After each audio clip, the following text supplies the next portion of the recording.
भला करो सबका प्रभु, सबका हो कल्याण। मेहजा पीर मेहजा मीर मेहजा पीर मेहजा।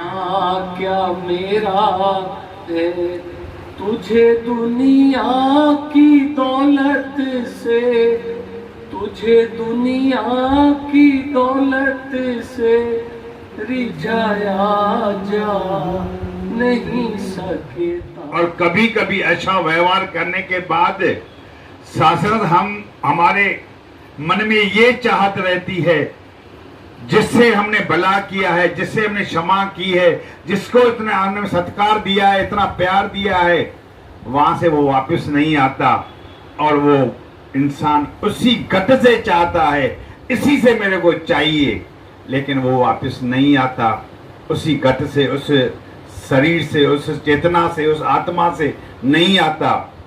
लेकिन शासन वो दूसरों के थ्रू मिलता है और शासन इंसान को वो चीज चाहिए, कहां से भी मिले।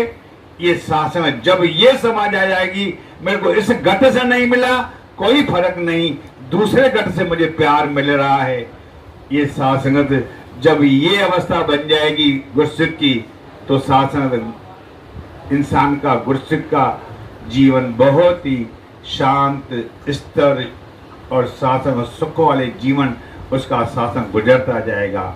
प्यार से कहना धन्यन का। अपना सर्वस्त्र सतगुरु के चरणों में रख करके भरोसा करना है, विश्वास करना है। इसके आगे सासंग जी एक बार झुकने के बाद फिर सासंग जी एक बार सजदा किया और फिर कहूँ मैं होश में भी हूँ। सासंग जी बहुत सुंदर बात लिखी है लिखने वाले ने, सूफी संत ने, के सजदा भी करूं और होश में भी रहूं कि इबादत कर रहा हूं, इबादत और बाकायदा होश, इबादत और बाकायदा होश तो ही में इबादत होती है। कि वो भी क्या सजदा रहे होश जिसमें सर झुकाने का, वो भी क्या सजदा रहे होश। सासंगियां नमस्कारें हुई, सतगुरु के चरणों में हुई, मेरे साहिब के चरणों में हुई। तेरी ओट सहारा तेरा, तन मन कोल कुमावा, कहे अवतार तेरे ही दाता, दिन राती